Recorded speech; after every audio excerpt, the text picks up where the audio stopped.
sedikit, tapi semangat sopan dan masuk sebagaimana Nabi Isa punya saudara-saudara, punya orang-orang dekatnya kaum Hawarinya itu, mereka terus menjaga persatuan itu sendiri. Ya ayyuhalladzina amanu kunu ansarallah kama qala Isa bin Maryam lil hawariyina man ansari ilallah qala nahnu ansarullah qala al hawariyuna nahnu ansarullah fa'amana ta'ifatun min bani Israil wa kafara ta'ifah. Wahai orang beriman, hendaknya kalian menjadi pembela ajaran Allah ini, sebagaimana Nabi Isa berkata kepada orang-orang Hawarinya, sahabat-sahabat terdekatnya, saat itu kondisi sangat genting, sangat mencemaskan karena umat Nabi Isa itu sedang diserang habis-habisan oleh Bani Israil. Yang tersisa satu barisan kaum Hawari. Dan Nabi Isa pun berkata kepada mereka, siapa yang terus baik, siap istiqomah membela ajaran Allah, mereka lalu mengatakan kamilah membela ajaran Allah. Dan bahkan di surah Al-Imran dikatakan fashhad karena orang-orang yang itu adalah sekalian dimuliakan Allah Subhanahu wa taala. Pembicaraan tentang membangun satu kesatuan ini adalah boleh dikatakan kondisi kita. Bagaimana upaya dari mereka-mereka yang tidak ingin Islam menang, selalu berupaya berbagai macam cara memecah belah umat Islam. Makanya ibu sekalian yang Allah, sebenarnya kita sederhana saja kalau melihat mana sesungguhnya yang mengajar kepada ajaran-ajaran yang benar. Lihat saja, apakah ini menuju kepada kesatuan umat atau tidak? Ketika ini malah mengajak kepada perpecahan umat, itu naudzubillah bisa masuk ke dalam kebuntuan. Hal-hal yang dimurkai oleh Allah Subhanahu wa taala. Kenapa demikian?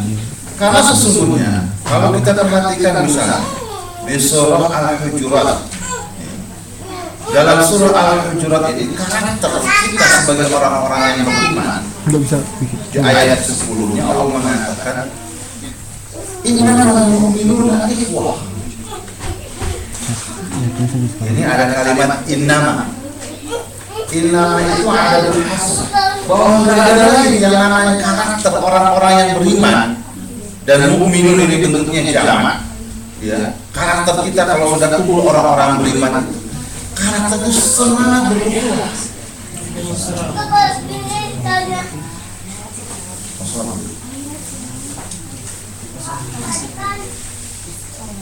Asal jam 2:15.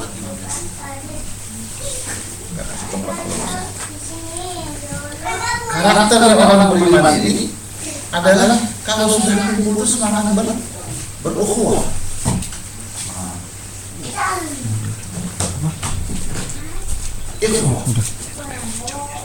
Makanya ini menjadi sebuah tantangan buat kita.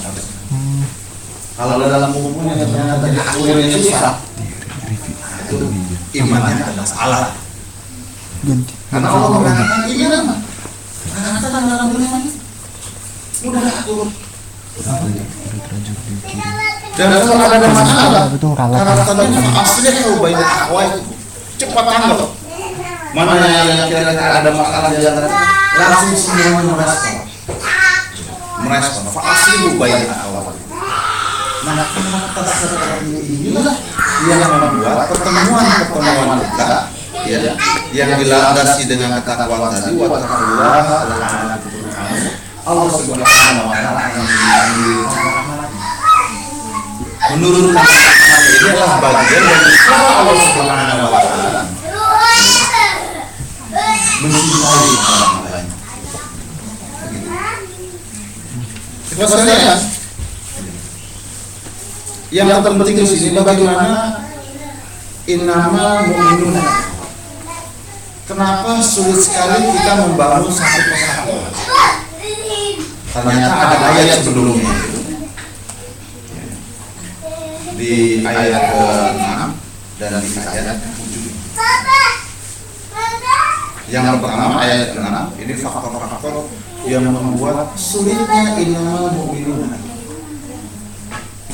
Faktor yang pertama, Allah Subhanahu wa taala katakan, ya ayyuhalladzina amanu in ja'akum fasiqun binaba'in fatabayyanu. Wahai orang-orang yang beriman, jika datang kepada kamu orang fasik membawa sebuah informasi, cek and dicek dulu. Antusibu qauman bijahalatin fatusibu ala manfaatin nasimin. Memangnya kamu mau karena kamu mendapatkan informasi yang salah kamu sebarkan, akhirnya malah terjadi sebuah kejadian yang menyesal. Nah, yang membuat komunikasi kita macet ini pertama kali adalah faktor informasi. Ada yang bawa kita nggak cek, padahal Allah mengatakan ini jatuh fasid. Fasid ini fa'il, pelaku. Artinya ada yang membawa kita. Walaupun tidak ada disebutkan ya dalam bentuk ma'rifah, tapi ada yang membawa berita. Jangan kemudian setiap kali ada berita yang masuk yang mengganggu komunikasi di antara kita, memfitnah hubungan di antara kita, kemudian kita nggak melakukan cek and recheck lagi.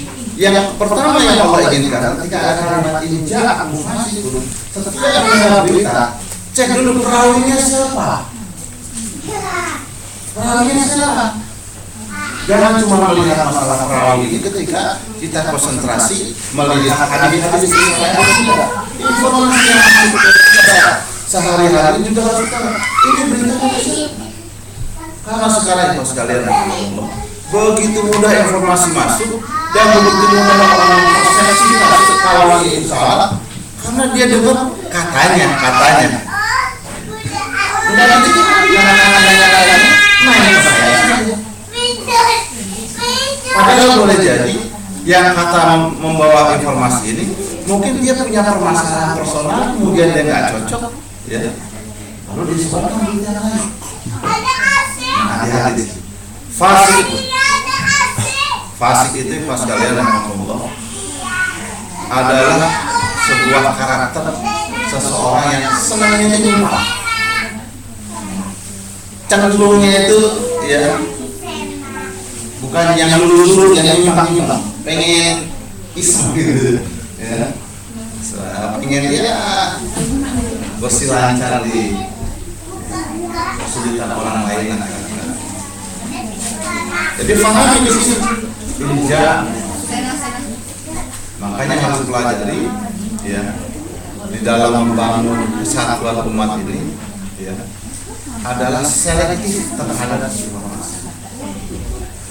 Ada satu ayat buat sekalian rahimakumullah di surah Az-Zumar yang mengatakan fabashshir ibad ayat 18. Berikanlah kabar gembira buat hamba-hamba. Siapa hamba-hamba Allah yang mendapatkan kabar gembira akan masuk ke dalam surga?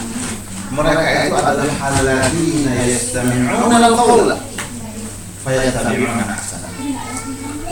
Yaitu orang-orang yang selektif terhadap informasi. Sekarang ini coba banyak, betapa banyak berita yang masuk, baik itu media ya, visual, media cetak atau media sosial. Kita setiap kali membaca media itu nggak pernah mencari siapa yang menulis berita ini. Kan Allah katakan tidak apa sih. Harusnya dicek awalnya siapa, yang nulis ini siapa. Ya, kalau mau rajin setiap ada berita, ya. Coba buat kolom ini dari media ini, wartawannya ini, kumpulkan semua beritanya.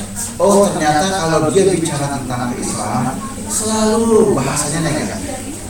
Kalau dia bicara tentang ormas Islam selalu bahasanya negatif. Kalau wartawan ini netral. Kalau yang ini selalu positif. Apapun kejadian yang menimpa umat Islam selalu diambil semua positifnya, ambil hikmahnya, ya kan? Nah kalau kita selektif, yastami'una al-qawla, ya, kita lihat setiap pembawa berita itu sekarang lebih banyak dari wartawan, Dipelajari itu baik satu-satu. Jadi di depan ketika ada informasi bagaimana, cek wartawan secara fulan. Beliau ini kalau menyampaikan informasi selalu negatif. Ya, cari media lain, wartawan yang karena misalnya selalu positif, buat perbandingan. Jangan juga cepat menuduh. Nah, ini kan baru apa yang kita perhatikan saja. Ini rata-rata negatif, nggak mustahil yang biasa negatif tiba-tiba buat positif. Saya juga. Namanya iman kita itu dinamis, kadang-kadang naik, kadang-kadang turun.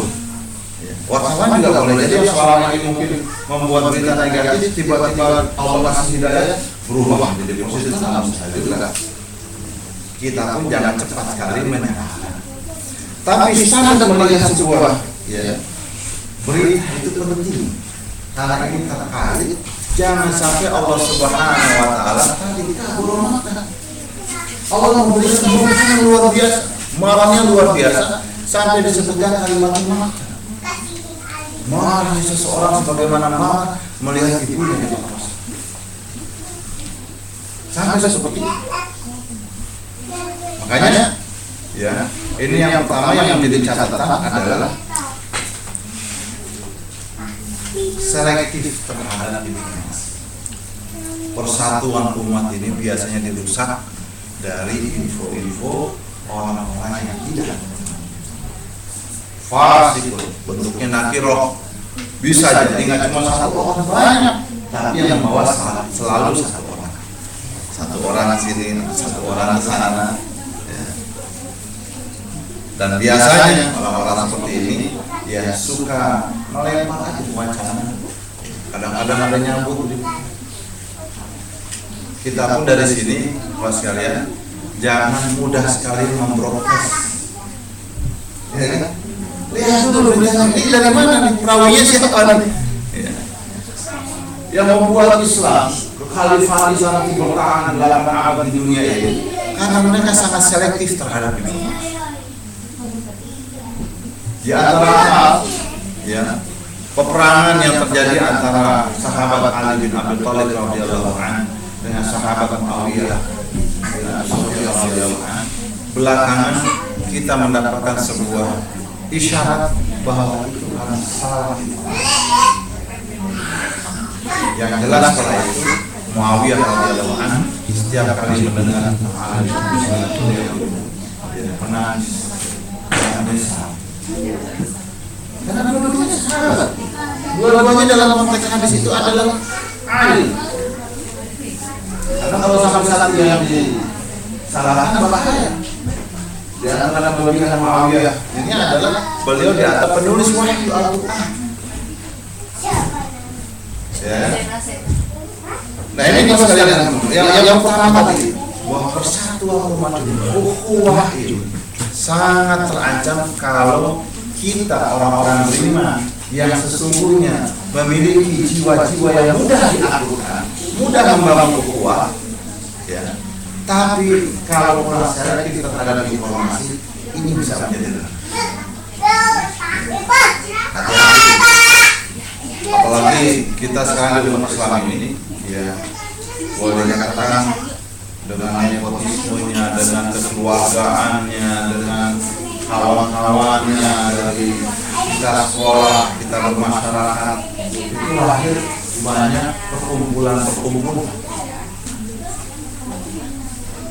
Insya Allah kalau nggak ada yang ganggu dengan info-info yang menyimpang, kita mudah takut untuk kemana aja.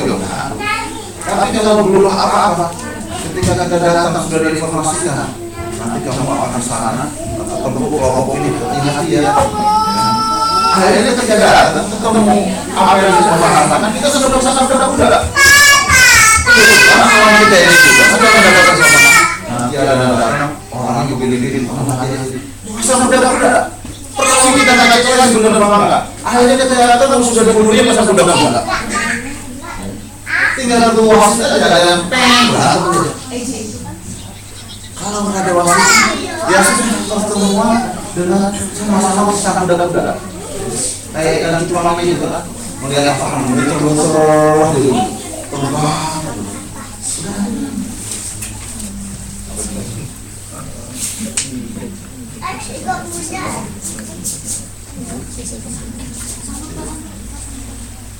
Oke, itu poin yang pertama, bagaimana yang mengganggu persatuan dan kesatuan umat itu adalah informasi. Sekali lagi, setiap kali ada informasi, pelajari, coba cari tahu siapa pelakunya. Kalaupun ya kita nggak tahu, kalau kita memang sudah terbiasa melihat ciri-ciri pola informasi, kita bisa belajar dari mana. Jadi kayaknya ini kebiasaan bukan dari kawan-kawan saja, informasi yang dikirim dari pihak-pihak yang memang yang senang mengganggu hubungan. Itu bisa juga dari. Saya pikir sementara demikian, ya, lebih dan kurang saya mohon maaf. Aku lupa lihat. Wassalamualaikum warahmatullahi wabarakatuh.